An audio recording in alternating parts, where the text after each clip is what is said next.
Hello everyone, welcome to Kids Area Online Class 4. നാളെ Malayalam exam ആണ്. എല്ലാവരും പഠിച്ചായിരുന്നോ? നമുക്ക് ഇമ്പോർട്ടൻ്റ് ആയിട്ടുള്ള കുറച്ച് ക്വസ്റ്റ്യൻ നോക്കാം, അതിൻ്റെ ആൻസേഴ്സ് നോക്കാം.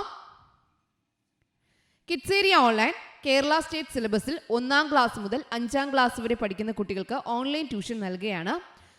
സൂമിലാണ് ക്ലാസ്സസ് നൽകുന്നത്, റെക്കോർഡഡ് ക്ലാസ്സസും നൽകുന്നുണ്ട്.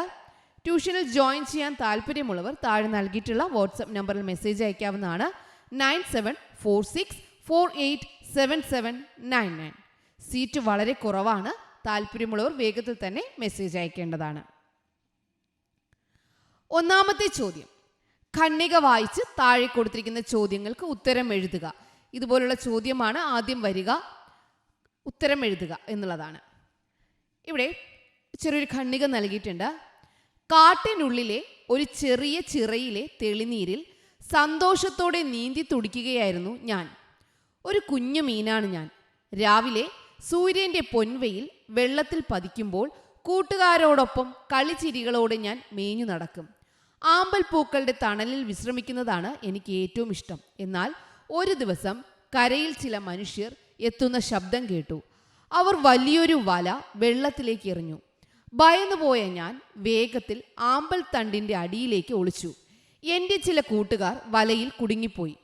കരയിലെത്തിയ മനുഷ്യർ സന്തോഷത്തോടെ അലറിയപ്പോൾ കൂട്ടുകാരെ പിരിഞ്ഞ സങ്കടത്തിൽ ഞാൻ ആമ്പൽ തണലിൽ കണ്ണീരൊഴുക്കി വിറച്ചു നിന്നു.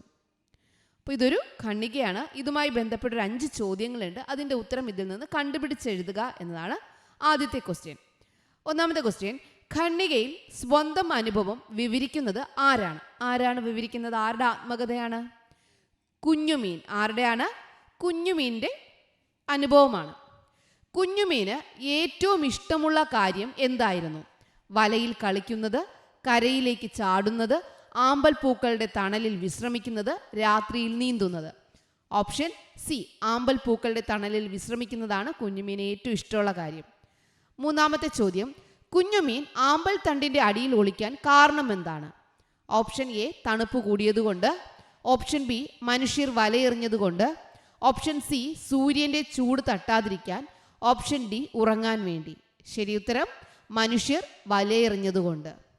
താഴെ പറയുന്നവയിൽ ഖണ്ഡികയിൽ പരാമർശിച്ചിട്ടില്ലാത്തത് ഏതാണ്? തെളിനീർ, പൊൻവെയിൽ, വലിയ തോണി, ആമ്പൽപ്പൂവ്. ഇതിൽ ഏതാണ് ഖണ്ഡികയിൽ ഇല്ലാത്തത്? വലിയ തോണി എന്നത് ഖണ്ഡികയിൽ കൊടുത്തിട്ടില്ല. തെളിനീർ അതിൽ കൊടുത്തിട്ടുണ്ട്. പൊൻവെയിൽ ഖണ്ഡികയിൽ എഴുതിയിട്ടുണ്ട്. ആമ്പൽപ്പൂവ് ഖണ്ഡികയിൽ എഴുതിയിട്ടുണ്ട്. വലിയ തോണി ഖണ്ഡികയിൽ എഴുതിയിട്ടില്ല. 5ാമത്തെ ചോദ്യം, വിഷമം അല്ലെങ്കിൽ വേദന എന്ന അർത്ഥം വരുന്ന ഏത് പദമാണ് ഖണ്ഡികയിൽ ഉള്ളത്? സന്തോഷം, സങ്കടം, തണൽ, വെയിൽ. ഓപ്ഷൻ ബി, സങ്കടമാണ് ശരി ഉത്തരം. അപ്പോൾ ഒന്നാമത്തെ ചോദ്യം വായിക്കാം എഴുതാം എന്നുള്ളതായിരിക്കും.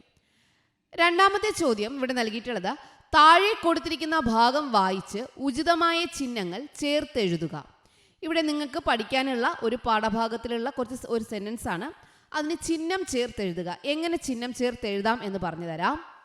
നീ ഇതെവിടെയാ? ഇരുട്ടാവുന്നത് കാണുന്നില്ലേ? വേഗം താഴോട്ട് വാ, അവളുടെ ശബ്ദം ഇടറി. കുറച്ചുകൂടി കഴിയട്ടെ, ഞാൻ വരാം. എൻ്റെ നൂലിൽ പിടിച്ചിങ്ങനെ വലിക്കല്ലേ, ഒന്ന് വിടൂ പ്ലീസ്, എൻ്റെ പുന്നാര താത്തയല്ലേ, അവൻ കെഞ്ചി. ഇവിടെ 2 പേർ തമ്മിലുള്ള സംസാരമാണ്. ഇതിൽ ഡയലോഗ്, ഒരാൾ പറയുന്ന കാര്യം എന്ത് ചെയ്യണം? ഇതുപോലെ കണ്ടോ, ഡബിൾ കോട്ട്സിനകത്ത് ഇടണം. ഇവിടെ കണ്ടോ, മുകളിൽ 2 വരയിടുന്ന കണ്ടോ? ഇവിടെ നോക്കിയേ, നീ ഇതെവിടെയാ? ഇരുട്ടാവുന്നത് കാണുന്നില്ലേ, വേഗം താഴോട്ട് വാ. ഇതൊരാൾ പറയുന്ന കാര്യമാണ്. അപ്പോൾ അതെന്ത് ചെയ്യണം? ഇവിടെ നോക്കിയേ, ഡബിൾ കോട്ട്സിനകത്താക്കി. സെൻറ്റൻസ് കഴിയുമ്പോൾ ഫുൾ സ്റ്റോപ്പ് അത് പറയാം. അതിനു മുൻപ് ചെയ്യേണ്ട കാര്യം, ഇത് ഒരാൾ പറയുന്നതാണ്. നീ ഇതെവിടെയാ? ഇരുട്ടാവുന്നത് കാണുന്നില്ലേ, വേഗം താഴോട്ട് വാ. അപ്പോൾ ഇതെന്ത് ചെയ്യണം? ഇതുപോലെ ഡബിൾ കോട്ട്സിനകത്താക്കാം. ഇനി ആരെങ്കിലും പറയുന്നതുണ്ടോ എന്ന് നോക്കാം. അവളുടെ ശബ്ദം ഇടറി. കുറച്ചുകൂടി കഴിയട്ടെ, ഞാൻ വരാം. എൻ്റെ നൂലിൽ പിടിച്ചിങ്ങനെ വലിക്കല്ലേ, ഒന്ന് വിടൂ പ്ലീസ്, എൻ്റെ പുന്നാര താത്തയല്ലേ. ഇവിടെ സംസാരിക്കുന്ന വേറൊരു ഭാഗമുണ്ട്. ഇവിടെ സംസാരിക്കുന്നത് എന്താണ്? കുറച്ചുകൂടി കഴിയട്ടെ മുതൽ പുന്നാര താത്തയല്ലേ, അതുവരെ എന്താണ് സംസാരിക്കുന്നത്. അതും എന്ത് ചെയ്യണം? കണ്ടോ, ഡബിൾ കോട്ട്സിനകത്ത് ആക്കുക. അപ്പം ഇത് മനസ്സിലായല്ലോ. സംസാരിക്കുന്ന ഭാഗം എന്ത് ചെയ്യണം? അത് മുഴുവനായിട്ട് ആദ്യം ഡബിൾ കോട്ട്സിനകത്ത് ആക്കണം. ഇനി നീ ഇത് എവിടെയാ ചോദിക്കുന്നതാണ്. അതുകൊണ്ട് എന്ത് കൊടുത്തു? ചോദ്യചിഹ്നം കൊടുത്തു. ഇരുട്ടാവുന്നത് കാണുന്നില്ലേ? ഒരു സെൻറ്റൻസ് കഴിയുകയാണ്, ഫുൾ സ്റ്റോപ്പ്. വേഗം താഴോട്ട് വാ, വീണ്ടും ഒരു സെൻറ്റൻസ് കഴിയുകയാണ്, ഫുൾ സ്റ്റോപ്പ്. അവളുടെ ശബ്ദം ഇടറി, അതൊരു സെൻറ്റൻസ് കഴിയുന്നു, ഫുൾ സ്റ്റോപ്പ്. കുറച്ചുകൂടി കഴിയട്ടെ, കോമ കൊടുക്കുകയാണ്, കുത്തും കോമയും, കണ്ടല്ലോ. ഞാൻ വരാം, ഫുൾ സ്റ്റോപ്പ്. എൻ്റെ നൂലിൽ പിടിച്ചിങ്ങനെ വലിക്കല്ലേ, കോമ. ഒന്ന് വിടൂ, അത് നീളത്തിൽ പറയുന്നതുകൊണ്ട് കുറേ 3 കുത്തുകൾ കൊടുത്തു. Please, comma. എൻ്റെ പുന്നാര താത്തയല്ലേ, ഫുൾ സ്റ്റോപ്പ്. അവൻ കെഞ്ചി, ഫുൾ സ്റ്റോപ്പ്. മനസ്സിലായല്ലോ? ഇവിടെ ചോദിക്കുന്നതാണെങ്കിൽ ക്വസ്റ്റ്യൻ മാർക്ക് കൊടുക്കണം, സംസാരിക്കുന്നതാണെങ്കിൽ ഡബിൾ കോട്ട്സ് കൊടുക്കണം, ഓരോ സെൻറ്റൻസ് കഴിയുമ്പോഴും ഫുൾ സ്റ്റോപ്പ് കൊടുക്കണം. ഇനി സെൻറ്റൻസ് പൂർണ്ണമായില്ല എങ്കിൽ കോമ കൊടുക്കണം. ഓക്കെ, മറ്റൊരു എക്സാമ്പിൾ. പട്ടൂസേ, വല്ലാതെ മുകളിലേക്കൊന്നും പോകല്ലേ, കാറ്റടിച്ച് ജലദോഷം പിടിക്കും, രാത്രിയാവുമ്പോൾ വേഗം താഴേക്ക് വരണേ. അവൾ പട്ടൂസിനെ സാവധാനം പറത്തി തുടങ്ങി. അപ്പോൾ ഇതിൽ സംസാരിക്കുന്നത് ഏതാണ്? പട്ടൂസേ, വല്ലാതെ മുകളിലേക്കൊന്നും പോകല്ലേ, കാറ്റടിച്ച് ജലദോഷം പിടിക്കും, രാത്രിയാവുമ്പോൾ വേഗം താഴേക്ക് വരണേ. അപ്പോൾ ഇത് മുതൽ ഇതുവരെ എന്ത് ചെയ്യണം? കോട്ട്സ്, ഡബിൾ കോട്ട്സിനകത്ത് കൊടുക്കണം. ഓക്കെ, ഇനി നോക്കാം. പട്ടൂസേ, അത് സെൻറ്റൻസ് പൂർത്തിയാവുന്നില്ല, വിളിക്കുന്നില്ല, അപ്പോൾ അവിടെ എന്ത് ചെയ്യുക? ഒരു കോമ കൊടുക്കുക. വല്ലാതെ മുകളിലേക്കൊന്നും പോകല്ലേ, അവിടെ കുത്തും കോമയും. ഇവിടെ നോക്കിയേ, കുറച്ചുകൂടി കഴിയട്ടെ, അപ്പോൾ ഒരു സെൻറ്റൻസിനെ മുറിക്കുകയാണ് അവിടെ, അവിടെ എന്ത് ഫുൾ സ്റ്റോപ്പ് കൊടുത്തു. ഇവിടെ എന്താണ്? മുകളിലേക്കൊന്നും പോകല്ലേ, അവിടെയും കുത്തും കോമയും. കാറ്റടിച്ച് ജലദോഷം പിടിക്കും, സെൻറ്റൻസ് തീരുന്നത് കൊണ്ട് ഫുൾ സ്റ്റോപ്പ്. രാത്രിയാവുമ്പോൾ വേഗം താഴേക്ക് വരണേ, അതും സെൻറ്റൻസ് തീരുന്നത് കൊണ്ട് ഫുൾ സ്റ്റോപ്പ്. അവൾ പട്ടൂസിനെ സാവധാനം പറത്തി തുടങ്ങി, അതും ഒരു സെൻറ്റൻസ് തീരുന്നത് കൊണ്ട് ഫുൾ സ്റ്റോപ്പ്. മനസ്സിലായോ? മനസ്സിലായോ? ചിഹ്നം ചേർത്ത് എഴുതാൻ മനസ്സിലായോ? യെസ്. പ്രവർത്തനം 3 അനുഭവക്കുറിപ്പ് എഴുതാനാണ്. വേനലവധി കാലത്ത് മുത്തശ്ശൻ്റെ വീട്ടിലെത്തിയതായിരുന്നു രാഹുൽ. അവിടെയുള്ള കുളത്തിൽ കൂട്ടുകാരോടൊപ്പം നീന്തി തുടിച്ചും മാമ്പഴം വീഴ്ത്തി തിന്നതും വൈകുന്നേരങ്ങളിൽ പാടവരമ്പിലൂടെ നടന്ന ആകാശത്തെ വർണ്ണങ്ങൾ കണ്ടതുമെല്ലാം അവന് പുതിയൊരു അനുഭവമായിരുന്നു. അവധിക്കാലം കഴിഞ്ഞ് തിരികെ വീട്ടിലേക്ക് മടങ്ങുമ്പോൾ ആ ദിനങ്ങൾ രാഹുലിൻ്റെ മനസ്സിൽ മായാതെ നിന്നു. വേനലവധിക്കാലത്ത് നിങ്ങൾ നടത്തിയ യാത്രകൾ, കളിച്ച കളികൾ, അനുഭവിച്ച സന്തോഷങ്ങൾ എന്നിവയെല്ലാം നിങ്ങളിൽ മനോഹരമായ ഓർമ്മകൾ ഉണ്ടാക്കിയിട്ടുണ്ടാകുമല്ലോ. നിങ്ങളുടെ വേനലവധിക്കാലത്തെ അനുഭവങ്ങൾ പങ്കുവെച്ചുകൊണ്ട് ഒരു അനുഭവക്കുറിപ്പ് തയ്യാറാക്കുക. വേനലവധിക്കാല അനുഭവക്കുറിപ്പാണ് എഴുതേണ്ടത്. എൻ്റെ അവധിക്കാലം, ഒരു ഹെഡിങ് കൊടുക്കുക. അനുഭവക്കുറിപ്പ് എഴുതുമ്പോൾ ഒരു ഹെഡിങ് കൊടുക്കുക, അത് നിങ്ങൾക്ക് മാർക്ക് കൂട്ടും കേട്ടോ. ഇത്തവണത്തെ വേനലവധിക്കാലം ഞാൻ മുത്തശ്ശൻ്റെ വീട്ടിലാണ് ചിലവഴിച്ചത്. നഗരത്തിലെ തിരക്കുകളിൽ നിന്നും ഫോണിൻ്റെയും കമ്പ്യൂട്ടറിൻ്റെയും ലോകത്ത് നിന്നും മാറി ഗ്രാമീണ ഭംഗി ആസ്വദിക്കാൻ കിട്ടിയ വലിയൊരു അവസരമായിരുന്നു അത്. പരീക്ഷ കഴിഞ്ഞ് അവിടെ എത്തിയപ്പോൾ എനിക്ക് വലിയ സന്തോഷമായി. അവിടെ വെച്ച് എനിക്ക് പുതിയ കൂട്ടുകാരെ കിട്ടി. ഞങ്ങൾ ദിവസവും ഒന്നിച്ച് കളിച്ചു. കുളത്തിൽ നീന്തി തുടിച്ചതും മാവിൻ ചുവട്ടിൽ നിന്ന് മാമ്പഴം പെറുക്കി തിന്നതും എനിക്ക് വളരെ ഇഷ്ടമായി.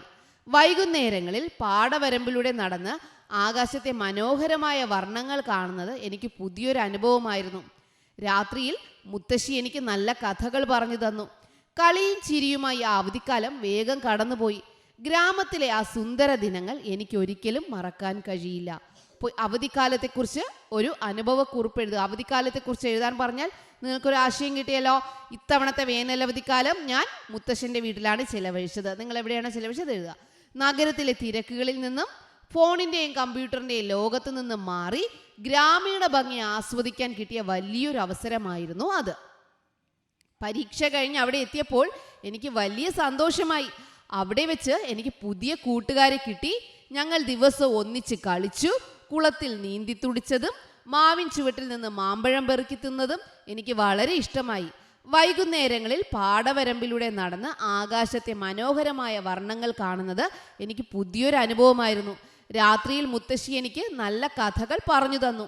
കളിയും ചിരിയുമായി ആ അവധിക്കാലം വേഗം കടന്നുപോയി. ഗ്രാമത്തിലെ ആ സുന്ദര ദിനങ്ങൾ എനിക്ക് ഒരിക്കലും മറക്കാൻ കഴിയില്ല. മനസ്സിലായല്ലോ? അപ്പോൾ അവധിക്കാലത്തെക്കുറിച്ച് ചോദിച്ച് എഴുതാൻ അറിയാലോ? അറിയാം. ഇനി അടുത്ത ചോദ്യം നോട്ടീസ് തയ്യാറാക്കാനാണേ. സ്വാതന്ത്ര്യത്തിൻ്റെ 80-ാം വാർഷികം എല്ലാ വിദ്യാലയങ്ങളിലും ഗംഭീരമായി ആഘോഷിക്കുകയാണ്. നിങ്ങളുടെ വിദ്യാലയത്തിലും വിപുലമായ ആഘോഷ പരിപാടികൾ സംഘടിപ്പിക്കാൻ തീരുമാനിച്ചിട്ടുണ്ട്. പതാക ഉയർത്തൽ, ദേശഭക്തി ഗാനം, മധുരപലഹാര വിതരണം എന്നിവ ഉൾപ്പെടുത്തി ആഘോഷ പരിപാടികൾ എല്ലാവരെയും അറിയിക്കുന്നതിനായി ഒരു നോട്ടീസ് തയ്യാറാക്കുക. അപ്പോൾ ഈ സ്വാതന്ത്ര്യ ആഘോഷത്തിന് വേണ്ടിയിട്ടുള്ള നോട്ടീസ് തയ്യാറാക്കാനാണ് പറയുന്നത്. എങ്ങനെ തയ്യാറാക്കാം? സ്വാതന്ത്ര്യ ദിനാഘോഷം നോട്ടീസ്. ആദ്യം ഹെഡിങ് കൊടുക്കുക, സ്വാതന്ത്ര്യ ദിനാഘോഷം, അതിൻ്റെ നോട്ടീസാണ്. പ്രിയമുള്ളവരെ, ഭാരതത്തിൻ്റെ 80ാമത് സ്വാതന്ത്ര്യ ദിനം രാജ്യമെമ്പാടും ആവേശപൂർവ്വം ആഘോഷിക്കുകയാണല്ലോ. നമ്മുടെ വിദ്യാലയത്തിലും ഓഗസ്റ്റ് 15-ന് വിപുലമായ പരിപാടികളോടെ സ്വാതന്ത്ര്യ ദിനം ആഘോഷിക്കാൻ തീരുമാനിച്ചിരിക്കുന്നു. ആദ്യം ഇൻട്രൊഡക്ഷൻ എങ്ങനെയാ വരിക? ഭാരതത്തിൻ്റെ, ആദ്യം പ്രിയമുള്ളവരെ, ഹെഡിങ് കൊടുക്കുക, സ്വാതന്ത്ര്യ ദിനാഘോഷം നോട്ടീസ്. പ്രിയമുള്ളവരെ, ഭാരതത്തിൻ്റെ 80ാമത് സ്വാതന്ത്ര്യ ദിനം രാജ്യമെമ്പാടും ആവേശപൂർവ്വം ആഘോഷിക്കുകയാണല്ലോ. നമ്മുടെ വിദ്യാലയത്തിലും ഓഗസ്റ്റ് 15-ന് വിപുലമായ പരിപാടികളോടെ സ്വാതന്ത്ര്യ ദിനം ആഘോഷിക്കാൻ തീരുമാനിച്ചിരിക്കുന്നു. ദേശീയതയുടെയും രാജ്യസ്നേഹത്തിൻ്റെയും സന്ദേശം വിളിച്ചോതുന്ന ഈ ചടങ്ങിലേക്ക് എല്ലാ രക്ഷിതാക്കളെയും വിദ്യാർത്ഥികളെയും നാട്ടുകാരെയും ഹൃദയപൂർവ്വം സ്വാഗതം ചെയ്യുന്നു. ആരെയൊക്കെ സ്വാഗതം ചെയ്യുന്നേ? ആദ്യം എന്താണ് അന്നത്തെ പ്രത്യേകത പറയാം. ദേശീയതയുടെയും രാജ്യസ്നേഹത്തിൻ്റെയും സന്ദേശം വിളിച്ചോതുന്ന ഈ ചടങ്ങിലേക്ക് എല്ലാ രക്ഷിതാക്കളെയും വിദ്യാർത്ഥികളെയും നാട്ടുകാരെയും ഹൃദയപൂർവ്വം സ്വാഗതം ചെയ്യുന്നു. ഇനി തീയതി എഴുതണം, സമയം എഴുതണം, സ്ഥലം എഴുതണം. തീയതി 2026 ഓഗസ്റ്റ് 15, സമയം രാവിലെ 8:30 AM, സ്ഥലം സ്കൂൾ മുറ്റം. തീയതി, സമയം, സ്ഥലം. ഇനി പ്രധാന പരിപാടികൾ എഴുതണം. രാവിലെ 8:30 പതാക ഉയർത്തൽ, PTA പ്രസിഡന്റ്. രാവിലെ 8:45 സ്വാതന്ത്ര്യദിന സന്ദേശം, ഹെഡ് മാസ്റ്റർ. ഈ രാവിലെ എന്ന് വേണമെന്നില്ല കേട്ടോ, ടൈം എഴുതിയാലും മതി, അല്ലെങ്കിൽ AM എന്ന് എഴുതിയാലും മതി. സ്വാതന്ത്ര്യദിന സന്ദേശം, ഹെഡ് മാസ്റ്റർ. 9 മണി ദേശഭക്തിഗാനം, വിദ്യാർത്ഥികൾ. രാവിലെ 9:30 സ്വാതന്ത്ര്യദിന റാലി. 10:30 വിദ്യാർത്ഥികളുടെ സാംസ്കാരിക പരിപാടികൾ. ആഘോഷ പരിപാടികളിലേക്ക് ഏവരെയും സ്വാഗതം ചെയ്യുന്നു. സ്നേഹാദരങ്ങളോടെ ഹെഡ് മാസ്റ്റർ, അതുപോലെ PTA president, government UP school Malappuram. ഇതുപോലെ നിങ്ങളുടെ സ്കൂളിൻ്റെ പേര് എഴുതുക. ഓക്കെ, അപ്പോൾ നോട്ടീസ് എഴുതാൻ മനസ്സിലായല്ലോ? എല്ലാവരും എഴുതുമല്ലോ? Yes. Okay children, bye bye. Thank U.